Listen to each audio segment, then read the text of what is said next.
Welcome back to the Screensavers. I'm Kevin Mitnick. And I'm Steve Wozniak. Coming up this half hour, Adam Sessler will show us how to have fun with the mafia, plus the top 5 tactics that could have kept me out of prison. But now we're going to do a little boot camp. You're going to start off with your tip? Okay. My first tip. Now, is this on Windows or Mac? I'm going to show it on a Mac today. Okay. The first thing I have is a little screen protector that keeps fingerprint oils from getting on my screen, which is very important to me. But I've learned that these things get covered with lint after a while, so I came up with my own little invention that I didn't read anywhere. I actually save the screen protector inside of its little Ziploc bag. Clever. I like it. Now, the tips I'm going to show today are a few Mac OS X shortcuts that are kind of nice and useful.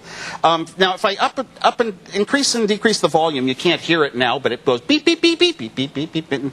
But if you don't want it to make sounds, you can hold the Shift key down and adjust the volume up and down keys, and it does it silently. That's one tip. Another one is, sometimes you want to bring up the control panels, the system preference panels, we call it, that adjust your screen. You can take the brightness controls that normally increase and decrease the brightness of the screen, and hold down the Option key, and click on a brightness up or brightness down key, and it brings up a panel, the preference panel, to set your screen resolutions and that sort of stuff. That's another tip. Or you can hold down the Option key and hit the volume up or volume down buttons, and it opens the corresponding sound control panel. Okay, the last tip I have to show.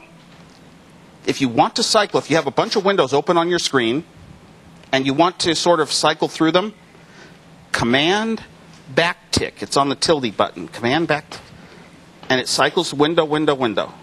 That's the end of my tip. Wow. That's my tips for today. I'm going to have to get a Macintosh, or an Apple, or a Titanium.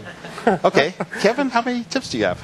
Well, now it's my turn, and I have a trip on a product called Trillian. Now, Trillian was covered on the last show, in yesterday's show, and Trillian is an IM client.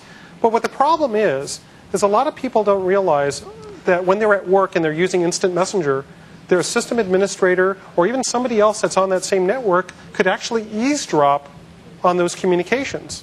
It's pretty scary. So imagine a lot of people at work. Now, I know a lot of people at TechTV here. I go by their cubicles, and they're on Instant Messenger all day. So all it takes is one person to go download AimSniff off of, they could find it in Google, and what they can do is, if there's somebody that's kind of sneaky, could actually intercept all those instant messages. So what do? But I always thought, why don't you just put a TV camera over them and you'll see every key they type? Well, yeah, that's true, but that's a little bit obvious. So what my Windows tip today. Hold on. The feds, they said you're not allowed to go on the internet, right? Right, no internet. Oh, hold on. Okay, all right. Oh, you're going to pull the Ethernet cable out. Ah, thank you, Pat. Thank you. Not connected. Not connected. Don't come after me. Safe. No internet. So let me switch it over to Windows XP here. Now, here's a Trillian icon. Of course, you double-click it and I'm not going to open up a new copy. And what will happen is it will come down in your system tray. And this is the symbol for Trillian. You click it, and this is the Trillian box comes up. And to get to preferences, you click kind of here on the globe. And then you'll see preferences will be an option that comes up. You click on preferences, and you'll see a lot of preferences will come up. Now, for secure messaging, what Trillian calls secure IM, which uses encryption, so if somebody was sniffing the network, the only thing they would see is gibberish. You can do this, you can set Trillian up only when the other person you're communicating is also using Trillian. So this only works when both people that are communicating or a group of people are using the Trillian client. And how you configure it is you simply go under Chatting Services, and there's a miscellaneous link.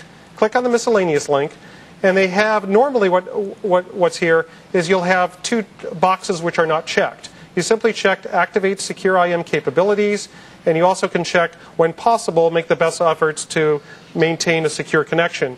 You click Apply, and what normally happens when you click Apply, which for some reason it's not working here, is it will actually disconnect that session and it will have you reconnect, so it can create a secure session. And what will happen is on both windows that come up when you want to send messages, it will have like a little keypad lock, like in Internet Explorer or on Netscape. So that's pretty much my Windows tip today. So coming up next, Megan shows off the newest release from Google. And we'll play a little game with the Mafia when Screensavers continues. Okay, I know it won't be easy, but we don't have a choice.